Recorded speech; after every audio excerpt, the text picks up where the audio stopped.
Donald Trump a déclaré qu'il avait menacé de bombarder Moscou en cas d'attaque de Poutine contre l'Ukraine.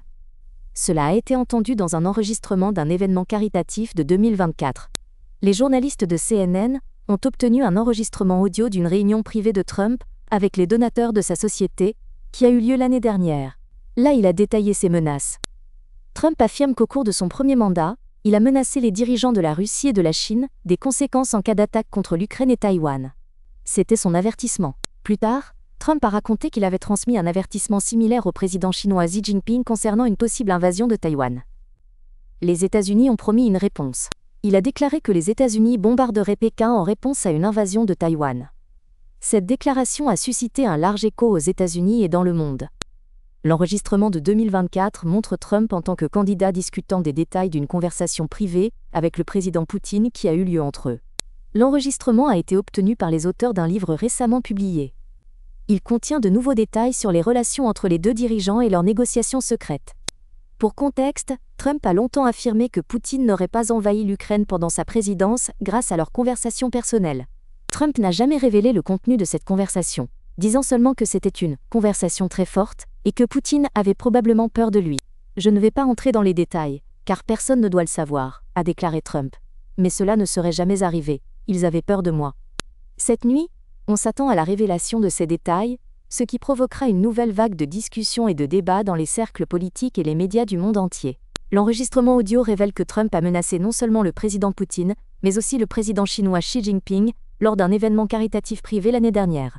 Trump a dit aux donateurs qu'il avait dit à Poutine « Si tu t'aventures en Ukraine, je vais bombarder Moscou ». Poutine a répondu qu'il ne croyait pas, mais a cru environ à 10%. Trump a expliqué que même 10% de croyance suffisait à prévenir un problème. Il a également parlé avec le président chinois Xi Jinping. Trump a déclaré qu'il avait dit à Xi Jinping « Si tu vas à Taïwan, je bombarderai Pékin ». Le leader chinois a pensé que Trump était devenu fou. Xi Jinping n'a pas cru, mais a quand même pris la menace à environ 10%. Selon Trump, même 5% auraient suffi à éviter les problèmes. Donald Trump a déclaré que Vladimir Poutine dit « beaucoup de conneries sur l'Ukraine ». Le président américain a laissé entendre une petite surprise possible pour Moscou. Trump a ajouté qu'il était mécontent de Poutine, et a dit clairement « il tue ». Son mécontentement est lié aux actions du leader russe. Beaucoup de gens autour, et la plupart d'entre eux sont ses soldats. Ses soldats et leurs soldats principalement. Le nombre atteint maintenant environ 7000 par semaine. Je suis mécontent de Poutine.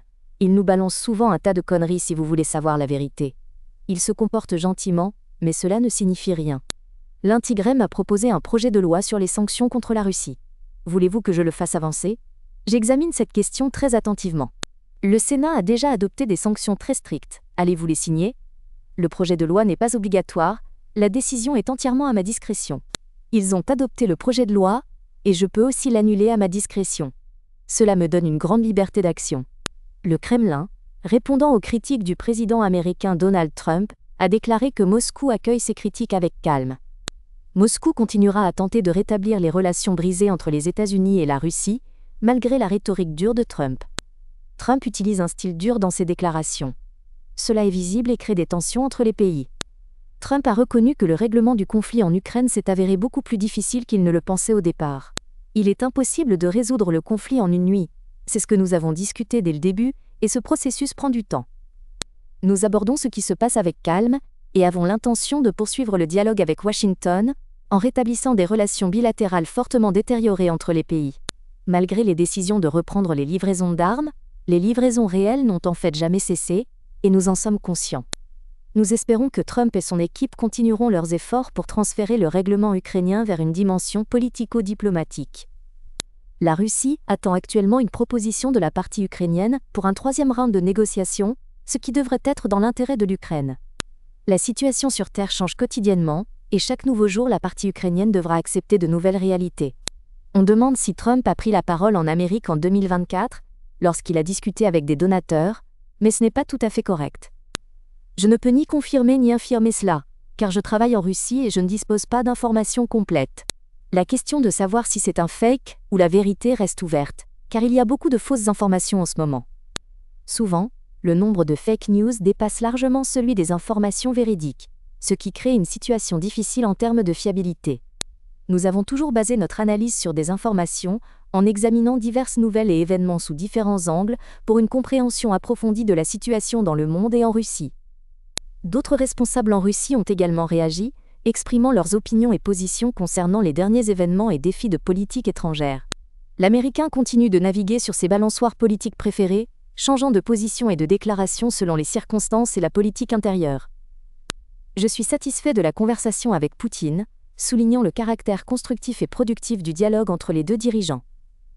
Cependant, je suis déçu de la conversation avec Poutine, car certaines questions importantes n'ont pas reçu l'attention et la résolution appropriée. Nous ne fournissons pas de nouvelles armes à l'Ukraine, respectant une certaine ligne et des engagements dans les relations internationales. En même temps, nous fournirons beaucoup d'armes à l'Ukraine pour la défense, assurant protection et soutien dans des conditions difficiles. Comment devons-nous considérer cela ? De la même manière qu'avant, avec détermination et fermeté, suivant l'exemple de nos soldats et du commandant en chef suprême. Nos efforts visent à poursuivre l'exécution des tâches de l'opération militaire spéciale, à récupérer nos terres et à atteindre la victoire. Abonnez-vous à la chaîne et mettez un like pour ne pas manquer les nouvelles vidéos, et restez informés des événements actuels.